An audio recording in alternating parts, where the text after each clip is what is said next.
Hello दोस्तों, मैं Sarla Yadav SY Hindi platform channel पर एक बार फिर से आप सभी का हार्दिक अभिनंदन करती हूं। और आज के इस वीडियो लेक्चर में हम देखेंगे कि syllabus for the post of assistant professor college cadre, और सब्जेक्ट है हिंदी। एडवर्टाइजमेंट यहाँ पर लिखी हुई है और ये मैंने HPSC की साइट से ही डाउनलोड किया है और इसमें लगभग जो है 7 पेजेस हैं। तो आपको यहाँ पर दिख रहा होगा, ये HPSC सेक्रेटरी के साइन आपको यहाँ पर दिखाई दे रहे होंगे। तो सिलेबस पर एक बार थोड़ी सी सरसरी नज़र डाल लेते हैं और मैं ये बता देना चाहती हूँ कि क्या क्या हमने अपने चैनल पर पढ़ा रखा है और क्या नहीं पढ़ा रखा है और क्या सिलेबस रहने वाला है। तो आज इस वीडियो पर हम थोड़ी सी डिस्कस कर लेते हैं। वैसे तो मैंने सिलेबस के बारे में एक अच्छी खासी वीडियो बनाकर डाल रखी है। अगर कोई भी कैंडिडेट हमारे साथ मिलकर असिस्टेंट प्रोफेसर की तैयारी करना चाहता है हिंदी विषय से, तो वो SY हिंदी प्लेटफॉर्म चैनल जो मेरे यूट्यूब चैनल है उसे सब्सक्राइब कर ले, बेल आइकन पर प्रेस कर ले। साथ ही SY हिंदी प्लेटफॉर्म के नाम से मेरा टेलीग्राम चैनल है, आप उसे भी ज्वाइन कर ले सर्च करके, ठीक है। और सिलेबस में थोड़ी सी सरसरी नज़र से मैं इस पे ज़्यादा डिटेल से वीडियो नहीं बनाऊंगी, क्योंकि डिटेल से वीडियो मैंने बना रखी है, आप उसे देख ले। प्लेलिस्ट आपको मिल जाएगी HPSC असिस्टेंट प्रोफेसर 2024 के नाम से आपको एक प्लेलिस्ट मिल जाएगी। उसमें मैंने ये सिलेबस आने के बाद जितने भी वीडियो पढ़ाई थे ना, जितने भी टॉपिक पढ़ाए थे, यानी कि जितनी भी वीडियो बनाई थी, वो सभी मैंने एक ही प्लेलिस्ट के अंदर सारी डाल रखी हैं। अगर किसी भी कैंडिडेट को वो नहीं मिलता है तो आप मुझसे कमेंट करें, मैं उसका लिंक आपके पास शेयर कर दूंगी। और वैसे कल ही मैंने कम्युनिटी पर भी उस प्लेलिस्ट का लिंक शेयर किया है, तो आप वहाँ से देख सकते हैं। तो दोस्तों, सिलेबस तो ये वही है जो कि UGC नेट का सिलेबस है। यहाँ पर आपको दिखाई दे रहा होगा इकाई नंबर 1। इस प्रकार से अगर बात करें तो 1 से लेकर 10 इकाई हैं, यानी कि 10 यूनिट इसके अंदर हैं। तो सबसे पहला है हिंदी भाषा और उसका विकास। अब आपको पूछा था कि मैम गाइड करें कैसे क्या पढ़ना है, तो सबसे पहले जो आपको ये सिलेबस दिखाई दे रहा है उसका आपको प्रिंट आउट लेना है, हार्ड कॉपी अपने सामने रखनी है, एक पेन और कॉपी ले लेना है। क्योंकि HPSC के अगर आप असिस्टेंट प्रोफेसर बनना चाहते हैं हरियाणा के अंदर, तो आपको लिखने की प्रैक्टिस करनी होगी, क्योंकि इसमें सब्जेक्टिव पेपर भी होता है।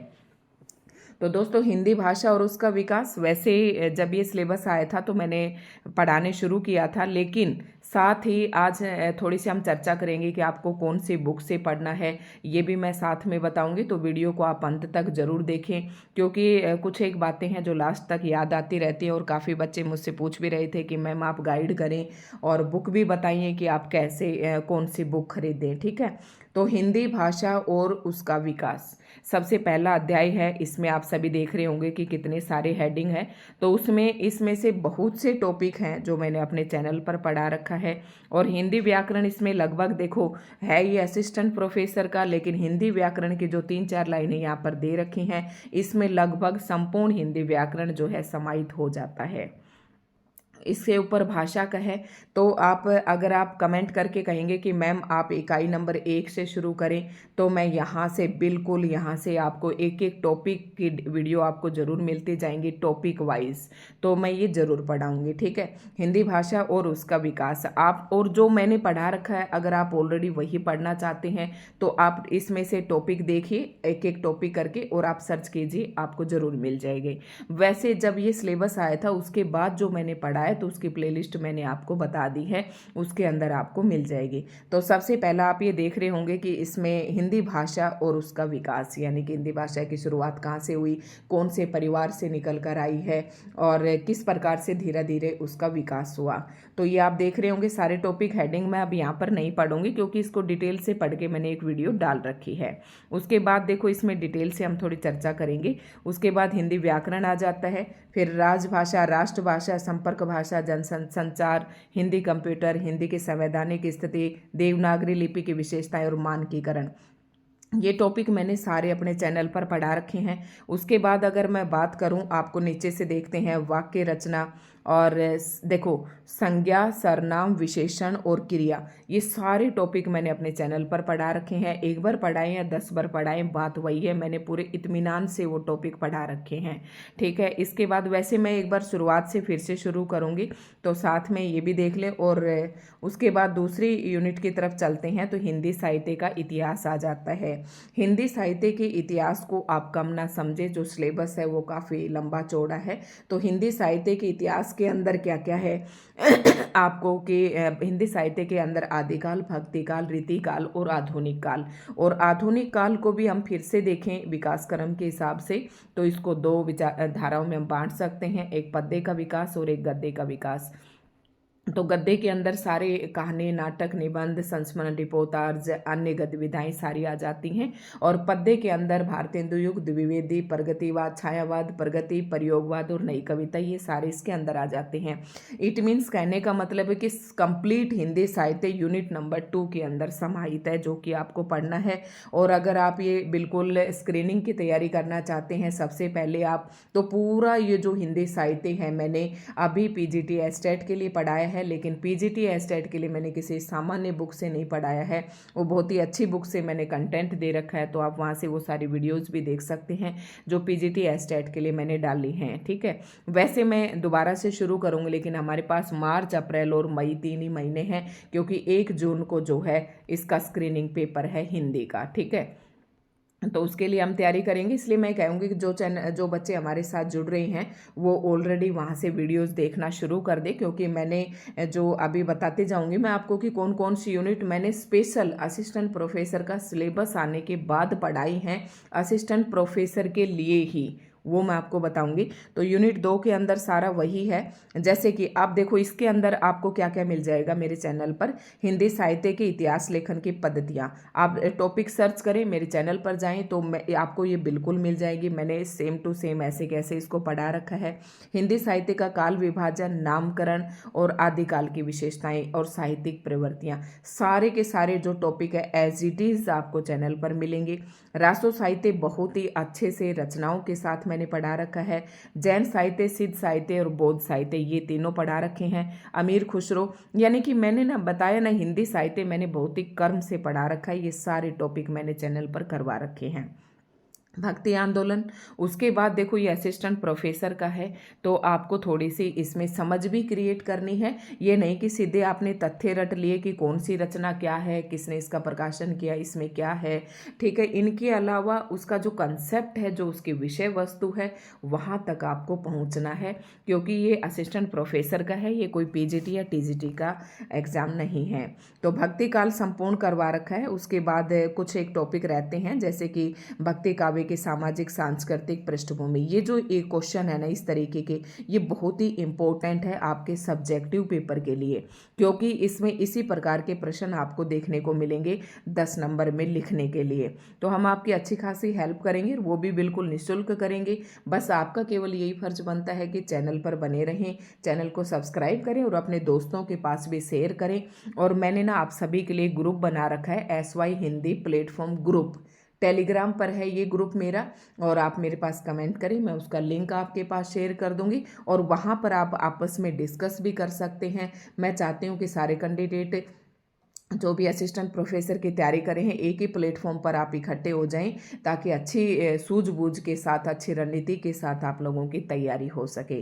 तो आप वहां पर ग्रुप पे इकट्ठा हुए, ग्रुप को ज्वाइन करें और मेरे पास कमेंट कर दें। जो भी आपको प्रॉब्लम होगी, जो भी आपको वीडियो चाहिए किसी भी टॉपिक की, उसका लिंक मैं आपके पास प्रॉपर सेंड करूँगी। ठीक है, तो आप वहाँ से भेज दें और ग्रुप बनाइए अपना ज़रूर। और मैंने बच्चों के कहने पर ही, कैंडिडेट्स के कहने पर ही मैंने ग्रुप बनाया था, और उस पर मैंने कमेंट्स भी के लिए ओपन कर रखा है। आप लोग अपनी विचारधारा को रख सकते हैं, आप अपनी क्वेरी रख सकते हैं, आपको जो भी प्रश्न है आप उसे भी रख सकते हैं, और मेरे पास अगर उसका जवाब होगा तो उसका मैं ज़रूर दूंगी।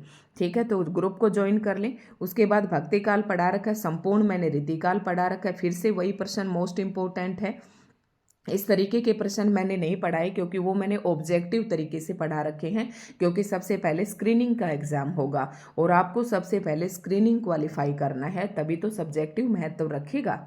ठीक है, अगर आप स्क्रीनिंग में रह जाते हैं तो फिर आगे का तो धरा का धरा रह जाएगा। तो ये सारे ना मैंने बिल्कुल सब्जेक्टिव तरीके से पढ़ा रखे हैं। हाँ, रही बात ये जो 3 क्वेश्चन है, ये मैंने कहा था कि मैं जब सब्जेक्टिव का पेपर आएगा तब आपको पढ़ाऊंगी, लेकिन ये अभी डाल दूंगी, मैंने इन पर वीडियो नहीं डाली है। ठीक है, बाकी सारे संप्रदाय पढ़ा रखे हैं, सब कुछ पढ़ा रखा है, आप चैनल पर देख सकते हैं। तो रीतिकाल के प्रमुख कवि और उनके काव्य भी पढ़ा रखे हैं। रीति कवियों का आचार्य, तो ये टॉपिक एज इट इज पढ़ा रखा है, काफ़ी इंपॉर्टेंट टॉपिक है। और फिर आता है आधुनिक काल। तो आधुनिक काल का मैंने कहा ना, सब्जेक्टिव तरीके वाले टॉपिक मैंने अभी नहीं डाले हैं। बाकी जो आधुनिक काल के जितने भी कवि हैं, जितने भी युग हैं, जैसे द्विवेदी युग है, पुनर्जागरण है, ये सब पे मैंने टॉपिक यहाँ पर प्रयोगवाद, छायावाद, नई कविता, प्रगतिवाद, ये सारे मैंने पढ़ा रखे हैं, तो आप वहाँ से पढ़ सकते हैं। बाकी एक बार शुरुआत से मैं फिर से शुरू करूँगी, ठीक है। आगे आता है हिंदी साहित्य की गद्य विधाएं। तो ये देखो यूनिट नंबर 2 के अंदर पूरा हिंदी साहित्य दे दिया अगर हम वैसे देखें तो अब यहाँ पर ये तो क्या थी कि वैचारिक पृष्ठभूमि थी, यानी कि कोई चीज़ की हिंदी साहित्य का इतिहास, ये जो यूनिट है इसके अंदर यहाँ से लेकर और जो यहाँ तक दिया हुआ है ना, ये तो थोड़ा सा आपको अंडरस्टैंडिंग बनाने के लिए पढ़ना है। और ये जो है यहाँ पर सारे कवि और उनकी कविताएं भी आपको पढ़नी है यहाँ से यहाँ तक, ठीक है। और इसमें क्या करना है कि साथ में उस समय की जैसे कि आदिकाल, भक्तिकाल और रीतिकाल, 3 काल हैं, तीनों काल की प्रवृत्तियां पढ़नी है। और तीनों काल के अंदर जो भी सामाजिक सांस्कृतिक कारण थे जिसके कारण वैसा साहित्य लिखा गया, और तो ये सारे भी आपको पढ़नी है। तो ये मैं आज डिस्कस कर रही हूँ। आपको जो टॉपिक मुझसे चाहिए तुरंत आप कमेंट करें, मैं वह पढ़ाकर डाल दूंगी। वैसे मैं शुरुआत करने की कोशिश कर रही हूँ। उसके बाद देखो इसी के अंदर आ जाती हिंदी साहित्य की गद्य विधाएं। तो गद्य विधाओं में उपन्यास, कहानी, नाटक, निबंध, आलोचना, संस्मरण, रिपोर्टाज, ये सब आ जाते हैं। ये सब बहुत ज़्यादा हैं और ये चीज़ें अगर आप पढ़ना चाहते हैं तो आप चैनल पे जाइए। ये मैंने विद सन प्रकाशन वर्ष के साथ पढ़ा रखे हैं, तो आप वहाँ से इन्हें पढ़ सकते हैं जो हमसे पहले पढ़ना चाहता है। देखो यहाँ तक, ठीक है। तो प्रवासी साहित्य नहीं पढ़ा रखा है, बाकी सारा पढ़ा रखा है। रेखा चित्र, संस्मरण, यात्रा, आत्मकथा, जीवनी, ये बहुत बड़े टॉपिक नहीं है, एक वीडियो का एक ही टॉपिक है और कंप्लीट भी हो जाता है। इनमें आपको रचनाएं याद करनी है तो ये जल्दी याद हो जाएंगे, ठीक है। उसके बाद यूनिट नंबर 3 पर आते हैं साहित्य शास्त्र, काव्य के लक्षण, काव्य हेतु, काव्य प्रयोजन। अब इस पर हम बात करते हैं। इसमें शायद ही ये टॉपिक मेरे रहते हैं जो नीचे आपको दिख रहे हैं, रूसी रूपवाद। अगर मैं इनको छोड़ दूं तो ये मैंने बिल्कुल पूरा करवा रखा है साहित्य शास्त्र। और बिल्कुल ये कब करवाया था मैंने, जब HPSC ने सिलेबस दे दिया था उसके बाद से मैंने पढ़ाया था ये सब टॉपिक। यहाँ पर इस लाइन को आप छोड़ दें, ये मैंने नहीं पढ़ाया अभी। बाकी ये सारे मैंने टॉपिक पढ़ा रखे बहुत ही अच्छे तरीके से, तो आप वहाँ से इन्हें अभी पढ़ना शुरू कर दें। इस टॉपिक की आप उम्मीद ना रखें कि मैम अभी आप वीडियो डालो, लेकिन इनकी मैंने भाई डाल रखी हैं बहुत ही अच्छे तरीके से, और असिस्टेंट प्रोफेसर को मद्देनजर रखते हुए ही ये वीडियोस मैंने डाल रखी हैं। प्लेलिस्ट के अंदर हैं ये सारे, HPSC असिस्टेंट प्रोफेसर 2024 के नाम से जो प्लेलिस्ट है उसके अंदर ये सारी वीडियोस आपको एक ही जगह पर मिल जाएंगी। तो ये मैंने सिलेबस आने के बाद पढ़ाया था, इसे शायद ही मैं दोबारा पढ़ाऊँ। हाँ, इनमें से कोई टॉपिक छूट रहा है, जैसे जो भी छूट रहा होगा वो मैं ज़रूर पढ़ा दूँगी। उसके बाद है इकाई नंबर 4 की बात करें। हाँ, ये मैंने बिल्कुल नहीं पढ़ाया है, इसे भी मुझे पढ़ाना है। काफ़ी अच्छा है वैसे, जब हम डिटेल से किसी बुक में पढ़ते हैं तो जैसे कि आधुनिक काल की शुरुआत में ही पढ़ते हैं तो नवजागरण भी आ जाता है, वहाँ पर स्वाधीन आंदोलन की वैचारिक पृष्ठभूमि भी वही कवर कर लेता है जब आप किसी बुक को डिटेल से पढ़ेंगे तो।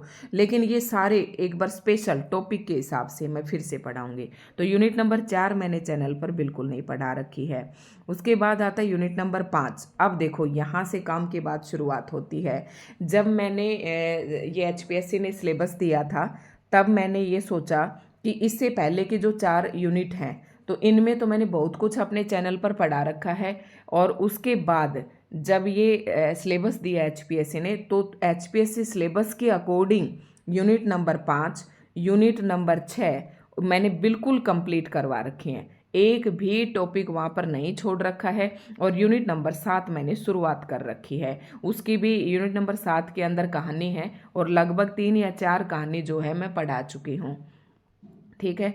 तो यूनिट नंबर 5 कंप्लीट करवा रखे, यहाँ से फिर से मुझे बताने की ज़रूरत नहीं है, आप चैनल पर जाएं। और फिर हाँ, जैसे कि बिहारी के दोहे हैं, मान लो ये संख्या 150 तक के दोहे दे रखे हैं, तो इन दोहों का मैंने ना विस्तृत रूप यानी कि व्याख्या नहीं करवाई थी। व्याख्या मैंने इसलिए नहीं करवाई थी क्योंकि बहुत लंबा चौड़ा सिलेबस है और मैंने सोचा कि जब सब्जेक्टिव पेपर होगा तब हम इसकी व्याख्या करवा देंगे। बाकी ये सारी यूनिट नंबर 5 आप चैनल पर जाकर देखें, आपको कंप्लीट मिलेगी, और नहीं मिलती है तो आप मुझे बताना। यहाँ तक मैंने सब पढ़ा रखा है बिल्कुल एक एक करके, ठीक है। उसके बाद यूनिट नंबर 6 की बात करूं तो यूनिट नंबर 6 भी मैंने ऐसे ही पढ़ा रखा है जैसे मैंने यूनिट नंबर 5 पढ़ाई है। बिल्कुल इसमें जितने भी ये उपन्यास हैं, इनके पात्र, इनके प्रमुख कथन, इसका उद्देश्य, इसका प्रतिपाद्य, सब बहुत ही बढ़िया तरीके से मैंने पढ़ा रखे हैं, ठीक है। तो ये आप देख सकते हैं, ये सारा पढ़ा रखा है। यूनिट नंबर 7 में अब चर्चा कर लेते हैं कि मैंने कहाँ तक पढ़ा रखा है। तो यूनिट नंबर 7 में मैंने ये पढ़ा दी चंद्रदेव से मेरी बातें दुलाई वाली। उसके बाद एक टोकरी भर मिट्टी और राही, यहाँ तक हमारी हो चुकी। फिर मैंने ये क्यों छोड़ दिया था बीच में, क्योंकि जब एससी के जो कैटेगरी का डिवीज़न हुआ था कि DSC डिप्राइव्ड शेड्यूल कास्ट और OSC अदर शेड्यूल कास्ट, तो इसके लिए थोड़ा सा शेड्यूल HPSC ने नहीं दिया था, इसकी वजह से थोड़े सा डिले हो गया था परीक्षा में। तो मैंने भी, फिर बच्चों ने इंटरेस्ट लेना छोड़ दिया तो मैंने भी वीडियो डालनी बंद कर दी थी। बाकी मैंने यहाँ तक पढ़ा रखा है, आपको बिल्कुल मिल जाएंगी सारी चीज़ें। अब यहाँ से अगली वीडियो आपको यहाँ पर मिलेगी, यहाँ से प्रेमचंद की ईदगाह और दुनिया का अनमोल रतन, 2 कहानियां हैं। अब ऐसे में आपको कैसे पढ़ना है, ये बातें मैं भी थोड़ी सी कन्फ्यूज़न में हूँ क्योंकि समय बहुत ही कम है। अब अगर हम दुनिया का अनमोल रतन, जैसे कि मान लो ये कहानी है, अगर इस कहानी को उठाकर हम किसी बुक के माध्यम से पढ़ते हैं या उसकी PDF पढ़ते हैं या पढ़ाते हैं तो बहुत ही टाइम लगने वाला है। और अगर आप कहें कि मैम इससे संबंधित जो भी परीक्षा उपयोगी बातें हैं आप उसी तरीके से करवा दें, तो ऐसे तो मैं करवा ही रही हूँ और यहाँ से फिर से करवा दूंगी, यहाँ से मैं शुरू करूँगी, यहाँ तक कि मैंने सारी चीज़ें करवा रखी हैं। तो आप एक बार कमेंट करके ज़रूर बताएं कि आप विस्तृत रूप से इन चीज़ों को पढ़ना चाहेंगे। तो एक कहानी ना लगभग एक कहानी उपन्यास में कम से कम 600 पेज हैं। तो आप सोच सकते हो कि कोई ही कहानी, उपन्यास, नाटक, निबंध छोटा होगा, बाकी लगभग जो है ना उपन्यास कहानी है वो बहुत लंबे लंबे हैं। तो आप कहेंगे तो भाई उन्हें भी पढ़ाएंगे, बाकी इतना समय है नहीं, ठीक है। उसके बाद आप ये सारी हम करेंगे और उसके बाद ये स्पेशल कहानियाँ दे रखी हैं। वैसे तो अगर कहानी की मैं बातचीत करूं, जैसे कहानी है, ये स्पेशल कुछ एक कहानियाँ दे रखी है जिसका हमें सब कुछ पढ़ना है क्योंकि HPSC डीप क्वेश्चन पूछती है, बीच में से विषय वस्तु में से क्वेश्चन पूछती है। और वैसे हमें कहानियाँ, जैसे भी कितने भी कहानीकार हैं और उनकी कहानियाँ हैं वो हम यूनिट 2 के अंदर कर लेंगे, ये दिया हुआ है। वैसे आप पढ़ना चाहते हैं ना कि प्रेमचंद से पूर्व, प्रेमचंद युगीन, प्रेमचंद्रोत्तर कहानियाँ, इस प्रकार से ये, और कहानी आंदोलन, इस प्रकार से सारी रचनाएं मैंने करवा रखी हैं। आप चैनल पर जाकर देख सकते हैं। ये तो यहाँ से आप सभी कहानी और कहानीकार की रचनाएं आप लिख लीजिए और याद कर लें। रही बात जो पर्टिकुलर कहानियाँ हैं, इनको हम एक एक करके पढ़ाएंगे, इनसे परीक्षा उपयोगी जो भी प्रश्न बनेगा वो सारे हम यहाँ पर करवाएंगे अपने चैनल पर। तो यहाँ पर आप देख सकते हैं। उसके बाद ठीक इसी प्रकार से नाटक हैं, तो यूनिट नंबर 7 पे हैं और 8 ये हम बहुत ही जल्दी कंप्लीट कर देंगे। उसके बाद देखो यूनिट नंबर 9 आती है, ये भी नहीं पढ़ा रखे हैं मैंने, ये बिल्कुल नहीं पढ़ा रखी है, ये पढ़ाएंगे। यानी कि मैं 5 से लगी थी, 1 यूनिट से लेकर और 5 यूनिट तक तो मैंने लगभग अपने चैनल पर कंप्लीट करवा रखी हैं। उसके बाद यूनिट नंबर 6 मैंने करवाई, 5th करवाई, फिर 6 करवाई, 7 शुरू कर रखी है, 8 मैंने बिल्कुल नहीं करवा रखी है। और 9 जो है ना, 9 को भी हम ऐसे ही पढ़ेंगे, बहुत ज़्यादा निबंध नहीं है। अगर गिनती करूँ तो 1 2 3 4 5 6 7 8 9 10 ही निबंध है। तो 10 दिन आप लगा लें, 15 दिन लगा लें इसमें। उसके बाद ऐसे आत्मकथा जीवनी है तो 1 2 3 4 5 6, ये 6 रचनाएं हैं और अधिकतर इनमें से आपने पढ़ भी रखे हैं। जैसे माटी की मूर्ति हैं, ये आसान सा, ये NCERT की बुक में भी है। आवारा मसीहा है, एक कहानी ये भी, तो ये प्रेमचंद घर में, ऐसी कहीं ना कहीं NCERT में भी लगी हुई, तो ये इतनी बड़ी नहीं है, इन्हें पढ़ा देंगे, ठीक है। तो 8 ही टॉपिक हैं, नहीं भाई और भी हैं ये रे। अब देखो ये जैसे जामुन का पेड़ है कृष्ण चंद्र का, तो ये NCERT की पता नहीं 8th या 9th क्लास में है ये, ठीक है। तो ये बहुत ही आसान है, इसमें कोई ज़्यादा नहीं है। और जामुन का पेड़ आप पढ़ेंगे तो उस अध्याय में है भी नहीं कुछ जो आपसे पूछा जाए। तो ऐसे मैं यही कह रही हूँ कि अगर डिटेल से पढ़ते हैं तो इनमें बहुत ज़्यादा टाइम लगने वाला है, लेकिन हम कोशिश करेंगे, हमारा काम है पढ़ाने का, तो पढ़ाएंगे।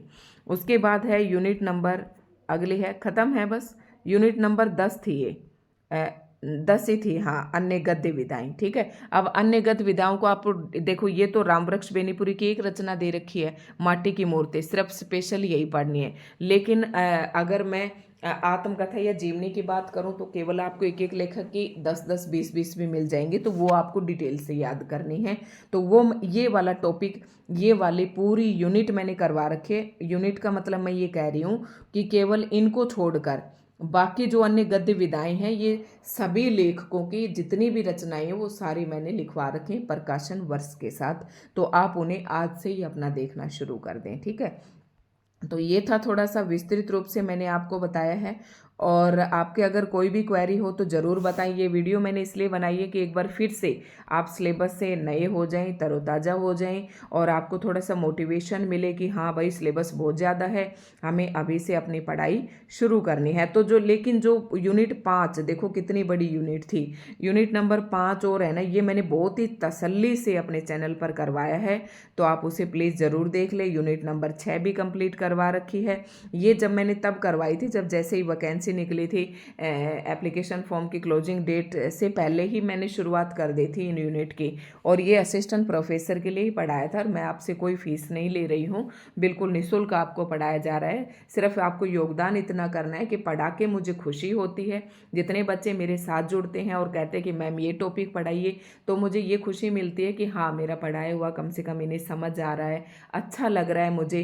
टीचर हमें बनना है तो हम कहीं पर भी बन सकते हैं, ज़रूरी नहीं कि हम 70-80 हज़ार रुपये तनख्वाह लेकर ही हम टीचर बने। हम यूट्यूब पर भी टीचर बन सकते हैं, कहीं पर भी हम किसी को भी पढ़ाकर कहीं पर भी टीचर बन सकते हैं, अगर हमारी यही रुचि है तो बस मेरा तो इतना सा मतलब है कि आप मुझे मोटिवेट कीजिए, मैं आपको मोटिवेट करूँगी, और हम बिल्कुल निःशुल्क यहाँ पर अपनी तैयारी करेंगे।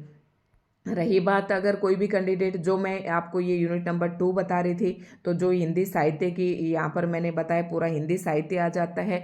इसमें मैंने एक एक टॉपिक करवाए, जैसे आदिकाल पढ़ाया, आदिकाल के अंदर आदिकाल की सारे रचनाएं पढ़ी, ये रासो साहित्य पढ़ा, जैन बौद्ध नाथ साहित्य पढ़ा, विद्यापति और अमीर खुसरो, इनको हमने आदिकाल के अंदर ही पढ़ा रखा है सारा। और साथ में फिर जो अध्याय खत्म हुआ, जो काल खत्म हुआ, उसके मैंने MCQs भी करवा रखी हैं, तो आप वहाँ से देख सकते हैं। एक बार मैंने क्विक रिवीजन आपका सिलेबस का करवा दिया है, वैसे इसकी मैंने पूरी वीडियो बना रखी थी एक पहले से भी। तो दोस्तों ये वीडियो आपको कैसे लगी कमेंट करके ज़रूर बनाएं, और आज ही रात को मैं एक और वीडियो अपने जो है रिकॉर्ड करूंगी, और वो वीडियो होगी हमारी यूनिट नंबर 7। अब यूनिट नंबर 5 और 6 मैं नहीं पढ़ाऊंगी, 5 और 6 मैंने सिलेबस आने के बाद और स्पेशल असिस्टेंट प्रोफेसर के लिए पढ़ाई हैं। तो जो असिस्टेंट प्रोफेसर की तैयारी कर रहा है वही वीडियो UGC नेट वालों के लिए हैं। तो एक पंथ दो काज हो रही हैं। अब यूनिट नंबर 7 का मैंने बताया, अगली वीडियो आपको मिलेगी किसकी, प्रेमचंद की ईदगाह कहानी पर, ठीक है। तो धन्यवाद दोस्तों, ये वीडियो आपको कैसे लगी कमेंट करके ज़रूर बताएं। अगर आप तैयारी भी करना चाहते हैं तो फटाफट आप टेलीग्राम ग्रुप पर आइए, वो ग्रुप को ज्वाइन कीजिए, टेलीग्राम चैनल को ज्वाइन कीजिए। जो बच्चा शांतिपूर्वक पढ़ना चाहता है तो SY हिंदी प्लेटफॉर्म के नाम से मेरा जो टेलीग्राम चैनल है उसे आप सर्च करें और ज्वाइन करें। वहाँ पर मैंने कमेंट ऑफ कर रखे हैं और सारी वीडियोस वहाँ पर डाल रखी हैं। ये जितनी भी मैंने पढ़ाई है ना, सारी टेलीग्राम चैनल पर आपको मिल जाएंगी। अगर यूट्यूब चैनल पर ढूंढने में आपको दिक्कत हो रही है, साथ में जो मैंने ग्रुप बनाया है टेलीग्राम पर, वो आप लोगों के लिए डिस्कशन के लिए है। तो वहाँ पर कोई एक्स्ट्रा बातें, आप अनावश्यक बातें ना करें, कोई अश्लील या भद्र बातें वहाँ पर ना करें, केवल पढ़ाई की बातें करें, और उसका लिंक मैं आपके पास शेयर कर दूंगी, ठीक है। तो इतनी हेल्प मैं कर सकती हूँ। बाकी जो भी आपको मुझसे हेल्प चाहिए आप वहाँ पर ग्रुप में बता सकते हैं। जैसे कि कैंडिडेट का मेरे पास मैम आपसे मुझे बात करनी है, तो वही आपको बता देना चाहती हूँ कि मैंने अभी मेरे कोई नंबर है ना, जो फ़ोन नंबर, वो मैंने पब्लिक नहीं किए हैं। पब्लिक देखो, जब मैं करूँ 5-6 हज़ार या कोई 10-15 हज़ार सब्सक्राइबर मेरे हो जाएं तो मैं वीडियो को पब्लिक भी करूं। अभी 1000-2000 सब्सक्राइबर हैं और फिर उससे ना अब कॉल्स इतनी आ जाती हैं, अगर मैं किसी के नहीं उठाऊंगी तो आप लोगों को गुस्सा आएगा, आप लोग बार बार फ़ोन करेंगे या मैसेज करेंगे, अगर रिस्पॉन्स नहीं दे पाऊंगी तो भी आप लोगों को गुस्सा आएगा। अगर जब हमारी यूट्यूब फैमिली बड़ी हो जाएगी तो मैं ये सोचूंगी कि हाँ, इनकी जिम्मेदारी उठाना मेरा फ़र्ज़ है। और आपको पता है अब लेडीज़ वैसे हैं, पब्लिक करने के बाद देखो गृहस्थी भी रहती है साथ साथ में। तो मैं ये चाहती हूँ कि जब मैं पूरी तरीके से यूट्यूब पर आऊँगी, जब मैं अपना प्लेटफॉर्म एक लगा लूँगी पूरा, जो डिजिटल बोर्ड वगैरह, तब मैं अपने नंबर भी पब्लिश कर दूँगी, ठीक है। तो दोस्तों दुआ कीजिए कि जल्दी ही लगे, और तब तक मैं ऐसे ही पढ़ा रही हूँ, आप ऐसे पढ़ते रहें। और प्लीज़ नंबर तो मैं नहीं आप लोगों के साथ शेयर कर सकती हैं, आप टेलीग्राम चैनल पर आप मैसेज कर सकते हैं, आप मुझे पर्सनल पर भी मैसेज कर सकते हैं, आपका जवाब ज़रूर दिया जाएगा। तो धन्यवाद दोस्तों।